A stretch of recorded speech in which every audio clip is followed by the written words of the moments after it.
Bonsoir à tous, nous sommes le mercredi 6 juillet, vous regardez le 7-8 le journal, merci de nous retrouver pour cette nouvelle édition où comme chaque jour nous revenons sur votre actualité locale entourée de nos invités mais également des journalistes de la rédaction. Tout de suite on commence avec le sommaire.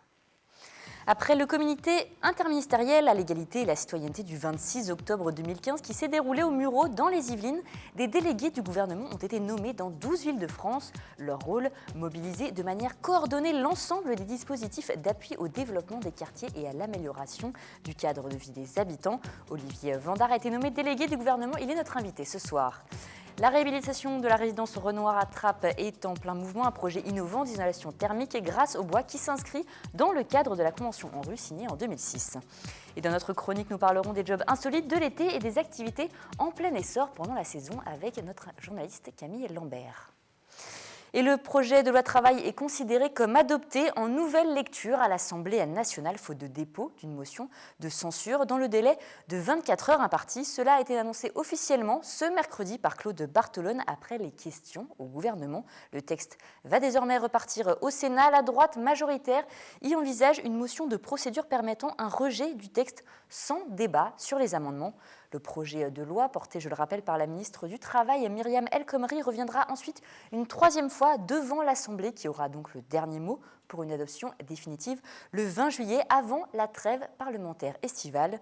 Le gouvernement aura la possibilité, si nécessaire, de faire encore jouer l'article 49.3 pour forcer l'adoption par les députés.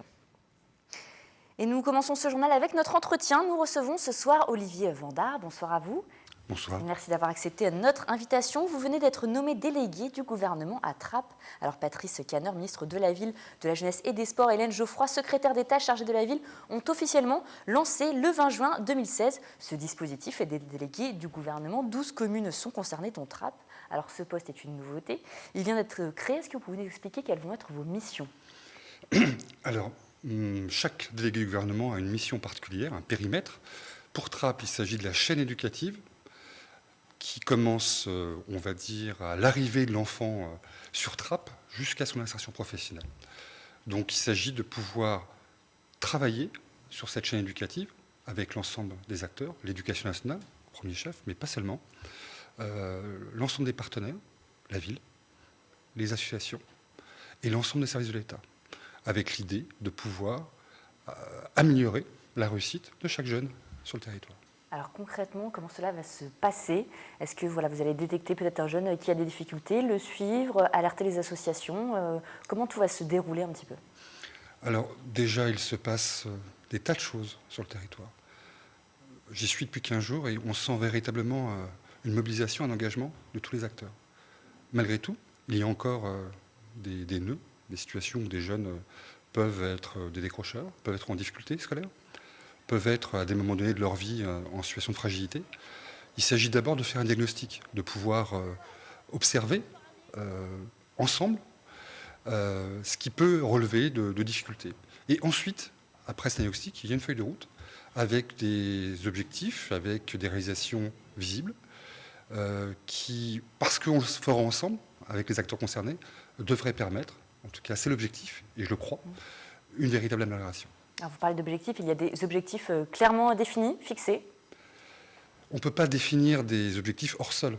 Les objectifs sont liés à des observables, à des situations qui seront liées au diagnostic. Depuis que je suis arrivé, j'ai rencontré une quinzaine de directeurs d'école, tous les chefs d'établissement de collège lycée, l'inspecteur d'académie, le recteur, j'ai rencontré les habitants. Je ne suis qu'au début d'un chemin qui se déroulera jusqu'à la fin du mois de juillet, qui me permettra, avec évidemment l'ensemble des autres acteurs, et ils sont importants, l'investissement de la ville est notable et considérable, les associations, de pouvoir regarder là où les situations semblent être à améliorer. Alors comment vous allez déceler, comment on va vous signaler justement ces élèves qui sont peut-être en difficulté, qui s'éloignent justement de l'école ? Alors ces élèves, ils sont déjà identifiés. Après, par exemple, un proviseur de lycée aujourd'hui me disait que sur un certain nombre d'élèves de 17, 18, 19 ans, on n'y arrivait pas. Et là, on a un enjeu. Sur ce lycée en question, le lycée Blériot, on avait 20 élèves qui, chaque année, sortaient du système. Donc là, c'est une affaire collective, hein, et donc il faut pouvoir imaginer que l'ensemble des services de l'État doivent se mobiliser pour pouvoir répondre à ces difficultés. C'est pas gagné, mais en tout cas, l'ensemble des intelligences de chacun devrait permettre d'y répondre. Donc ça concerne les élèves de la primaire, on va dire, jusqu'au lycée. De la toute petite section, parce qu'on a des classes passerelles pour l'accueil d'enfants de moins de 3 ans, jusqu'à, pour ceux qui le souhaitent, à la fin du lycée, à la fin d'un CAP ou d'un bac professionnel, une insertion professionnelle, mais c'est aussi regarder comment ces élèves peuvent aller dans le supérieur. Il faut qu'il y ait le plus d'élèves possible, hein, que ce soit la voie générale, technologique, professionnelle, qui puissent aller dans le supérieur. Mais c'est aussi peut-être l'accueil des tout petits. Hein, regarder s'il y a des besoins d'accueil particuliers pour des enfants en bas âge. Alors vous appuyez sur donc forcément le réseau des proviseurs, des autres chefs d'établissement, des associations. Est-ce que vous avez des fonds qui vous ont été alloués ou des personnes qui vont travailler sous vos responsabilités pour mener à bien vos missions? Alors, d'abord, tout n'est pas une histoire d'argent. Hein, l'État investit des sommes importantes dans le cadre de la politique de la ville. La commune investit. La communauté d'agglomération investit. Le conseil départemental investit. Il faut interroger l'efficience. S'il y a des besoins qui apparaissent sur des projets majeurs pour lever des obstacles, les moyens seront présents. Je travaille à la préfecture des Yvelines, sous l'autorité du préfet, sous l'autorité de la préfète à l'égalité des chances, à la politique de la ville. Les services de l'État sont mobilisés. Ce comité interministériel, c'était tous les ministres qui étaient présents pour justement mettre le paquet sur ces territoires et en particulier à Trappes. Alors, donc, les élèves qui sont un peu en décrochage, si on peut dire ainsi, ont été identifiés. Mais est-ce que les causes de ce décrochage, elles ont été identifiées? Ce ne serait peut-être pas là qu'il faudrait plutôt agir? Vous avez raison. Les causes sont multiples, variées. Il n'y a pas un décrocheur, mais des décrocheurs. C'est justement parce qu'on est capable de pouvoir identifier ces causes qu'on va pouvoir y trouver des remèdes qui sont, encore une fois, je n'arrive pas sur un territoire vierge. Par contre, sur des situations, il y a une mobilisation essentielle de tous pour des élèves bien identifiés qui peuvent effectivement être parfois très éloignés de tous les services publics. Alors, le dispositif avait été décidé en octobre 2015 après le comité interministériel à l'égalité et à la citoyenneté du 26 octobre qui s'est déroulé au Mureaux dans les Yvelines. Vous le voyez à l'image, le Premier ministre Manuel Valls s'était rendu sur place. Cela a mis du temps avant d'aboutir. Finalement, le Premier ministre est allé au Mureaux. Les Yvelines, c'est à Trappes la seule commune qui est appelée. Est-ce que c'est pas étrange justement que ce soit à Trappes plutôt que dans une autre ville? Alors, il n'y a pas que Trappes, il y a Mantes-la-Jolie également dans les Yvelines, où on a un délégué du gouvernement. Ah oui, pardon, Mantes-la-Jolie, exactement. Monsieur Hamid Abdelatif, qui en charge de l'emploi et de l'insertion. Donc on a déjà deux communes. On est là sur une expérimentation, on tente quelque chose. Avec un effet fort, un effet levier, un effet booster, un effet de lion, et où on pense que les choses peuvent être modifiées, en tout cas sur une part, assez rapidement. Je pense qu'au vu des résultats, et on pourra en rendre compte, et je le souhaite, ce dispositif pourrait être élargi à d'autres quartiers. Finalement, si on peut parler ainsi, vous êtes un peu la réponse pour répondre aux problèmes des banlieues. C'est comme ça qu'on peut le dire.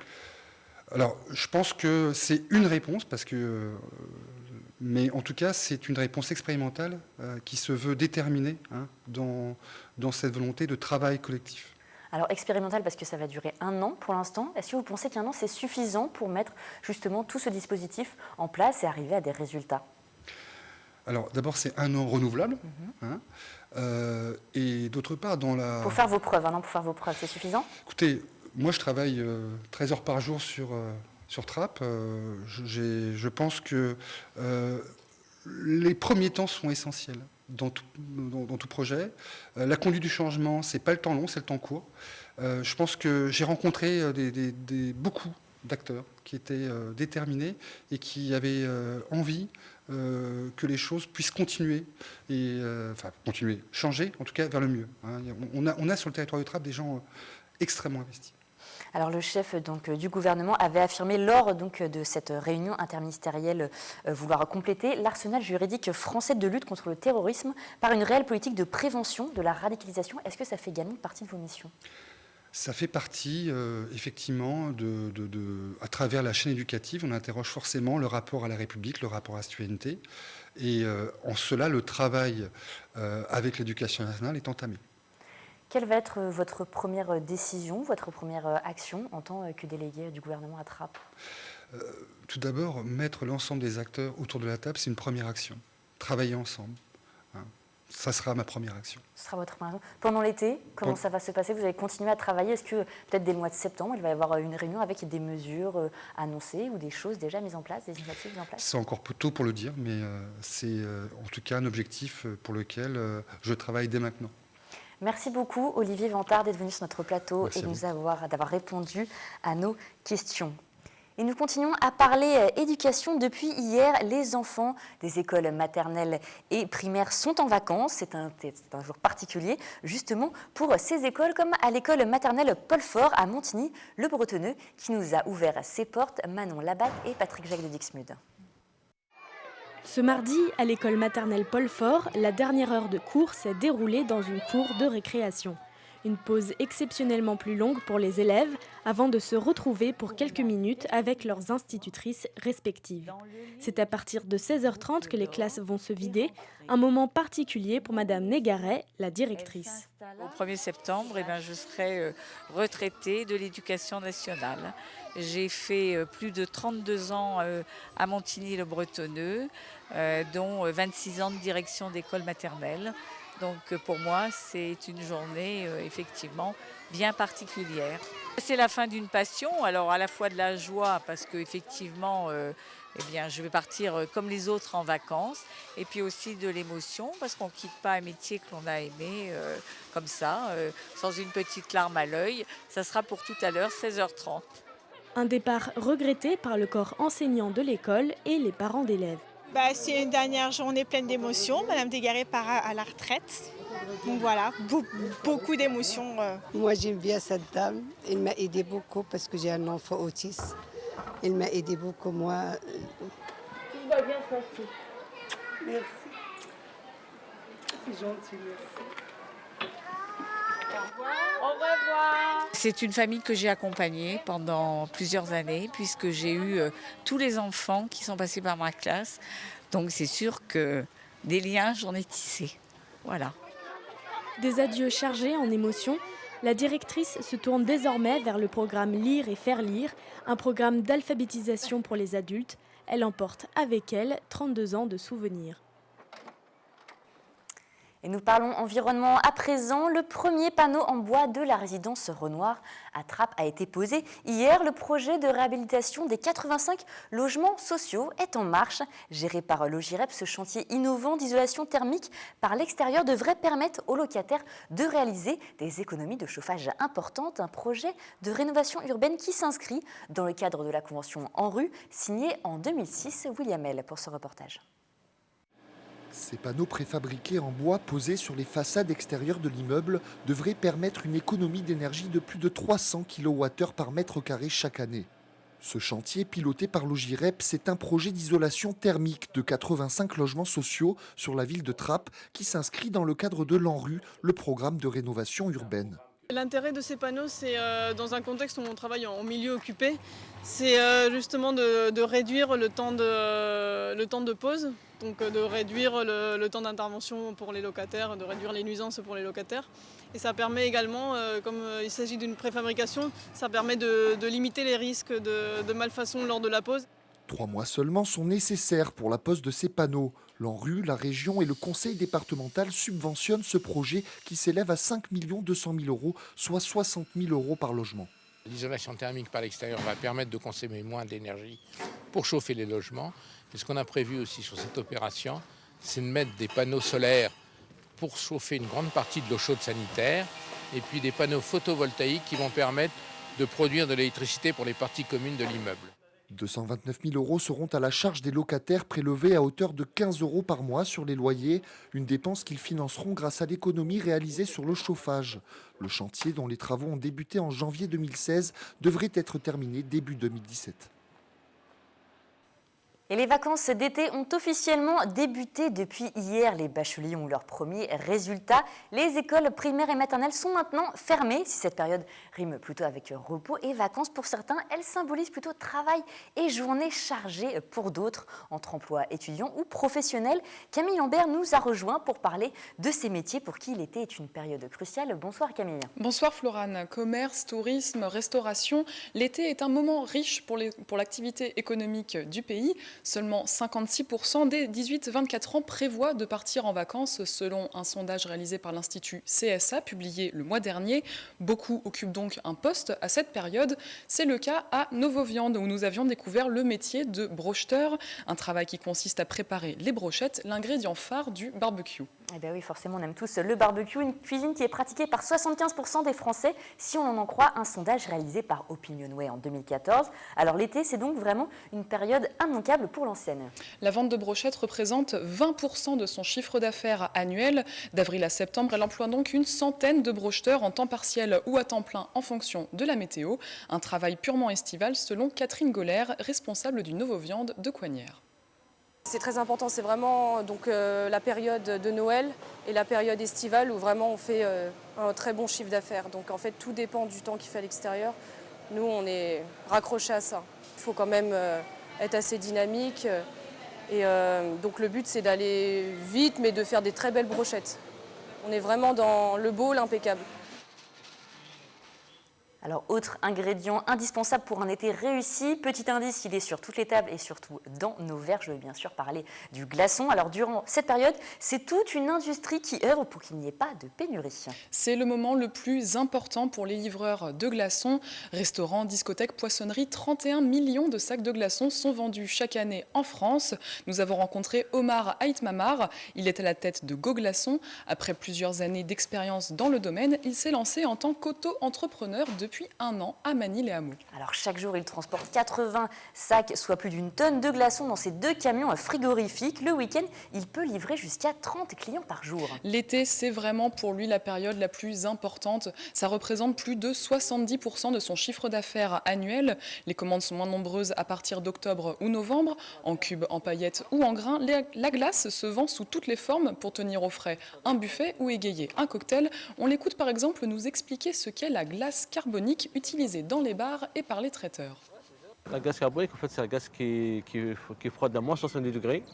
En fait, il ne faut pas la mettre avec les mains parce que ça brûle tellement il est froide. Les traiteurs l'utilisent pour retenir les pièces montées ou des repas pour que ça reste frais. Après, j'ai des bars qui les mettent dans les verres pour faire la fumée, tout ça, voilà. Alors on l'a vu sur les images, la glace carbonique fait donc de la fumée en étant mise en contact avec un liquide. C'est très bien pour les cocktails sans alcool, bien sûr, Camille. Est-ce qu'on peut postuler pour devenir livreur de glaçons? Alors Omar travaille seul pour le moment. Il souhaite d'abord faire grandir son entreprise et surtout s'ouvrir au marché yvelinois. Mais si vous êtes dynamique et que vous n'avez pas peur d'effectuer des livraisons à toute heure du jour ou de la nuit, c'est un secteur qui embauche jusqu'en septembre. Alors des pistes qui donneront peut-être des idées à nos spectateurs à la recherche d'un job d'été. Alors glaçons ou brochettes, ce sera à vous de choisir. Merci beaucoup Camille pour toutes ces informations. Merci. La 100e édition de l'Open de golf de France s'est conclue ce dimanche au Golf National de Guyancourt avec la victoire du Thaïlandais Thongchai Jaydee. C'est le plus grand événement golfique en France et entre les greens, un village d'entreprise s'est installé. Plus de 60 000 curieux s'y sont promenés. Nous avons cherché à en savoir un petit peu plus sur les retombées économiques pour le territoire. Les détails avec Fanny Bourdillon et Mickaël Elmidoro. L'Open de France est une compétition sportive mondialement connue, mais le tournoi est aussi une vitrine commerciale pour de nombreuses marques. Pendant 4 jours, un village d'entreprise s'est installé entre les greens. Les places sont chères pour installer un stand, mais l'investissement ne décourage pas les sociétés. Le tarif de base, c'est 3 000 € en fait pour exposer. Et puis ça monte justement sur le Tasting Center, une place à la boutique, ça monte à peu près jusqu'à 6 000 €. Donc voilà, c'est des tarifs pour exposer. Et après, ce que ça représente pour une entreprise, c'est aujourd'hui le plus grand événement golf en France. C'est la référence, on va dire, les entreprises, les marques. C'est l'événement incontournable aujourd'hui pour rencontrer 50 000 golfeurs. C'est ici qu'il faut être. Pour cette 100e édition, le village s'est agrandi pour accueillir 60 exposants. Ici, à la boutique du golf, la compétition et surtout la venue de Rory McIlroy permet de booster leur chiffre d'affaires. Pourquoi avoir une tente? Tout d'abord pour faire du business, très clairement. Après, on est ici aussi dans cet espace pour représenter l'Open de France et aussi la Ryder Cup qui va se jouer en 2018. Pour d'autres partenaires, l'Open de golf, c'est aussi l'occasion de développer leur image de marque. C'est le cas de BMW. Pour nous, c'est important de proposer différentes choses. Donc, c'est les 100 ans de la marque cette année. Donc, pour ces 100 ans, on a amené des véhicules historiques. On a 2 véhicules historiques qu'on a ramenés du musée de Munich. On a également des voitures plus modernes. Et en plus de ça, on a une boutique lifestyle où on présente nos produits lifestyle golf. Et également donc, cette fameuse voiture sur l'eau, la i8 rouge, et qui est pour la première fois présentée en France dans cette couleur. Des partenariats qui peuvent rapporter gros aux sociétés. Si ces dernières ne souhaitent pas communiquer sur leur chiffre d'affaires, elles sont 85% chaque année à renouveler leur partenariat avec l'Open de France de golf. Et nous allons finir en musique. Jeudi dernier, le Scarabée à la Verrière accueillait Danakil, groupe de reggae yvelinois originaire de Marly, le roi des Marlychois. Donc il se produisait pour les Artistes pour l'eau, une association à but humanitaire. Mélanie Poquet les a rencontrés avec Patrick et Jacques de Dixmude. Regardez. Où sont les parfums sucrés de l'enfance, où sont-ils passés? Ils se sont connus sur les bancs du lycée. 16 ans plus tard, Danakil est toujours là. Le groupe Marlychois, c'est du reggae aux inspirations jamaïcaines et aux textes engagés. On peut dire ce qu'on veut, après moi les mots, les étiquettes, engagés, militants, on fait la musique qu'on fait, il y a des chansons qui sont plus sérieuses, sur lesquelles on essaie de poser des réflexions, carrément, employons les gros mots. Il y en a d'autres qui sont plus légères, parce que la musique ça sert à tout ça aussi. Notre art c'est la musique, donc comme un peintre irait peindre un petit peu les émotions que lui donne sa vie, nous ça devient des notes de musique et ça devient des paroles. Groupe indépendant, Danakil était sur la scène du Scarabée le 30 juin dernier pour le festival Les Artistes pour l'eau. L'association du même nom vient en aide aux Dogons, population autochtone du Nord Mali. On était justement sur une période où on se tournait vers le Mali nous-mêmes pour l'enregistrement de l'album. À l'époque, le 3e album qui a été enregistré là-bas. Les années qui ont suivi, moi je suis allé m'installer au Mali, j'y ai passé 2 ans. Donc on était vraiment dans une dynamique proche tous les uns des autres et effectivement on s'est entendus dès le départ. Nous, notre mission, c'est de leur faire des forages, d'essayer de leur trouver l'eau pure. C'est ce qui s'est produit l'année dernière, dans 2013 et 2014.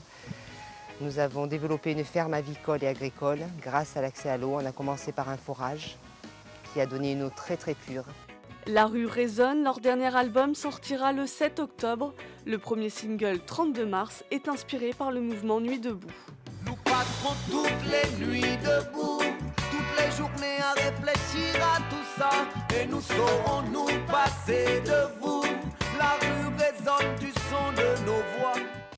Et c'est à présent la fin de cette édition. Je vous remercie de nous avoir suivis. Restez avec nous tout de suite. Vous avez rendez-vous avec Mélanie Poquet qui présente Kiosque, votre magazine culturel sur Saint-Quentin en Yvelines. Elle vous dira tout sur la programmation des salles de spectacle sur notre territoire pour la rentrée prochaine. Je vous retrouve demain pour une nouvelle édition du journal. Je vous souhaite une excellente soirée.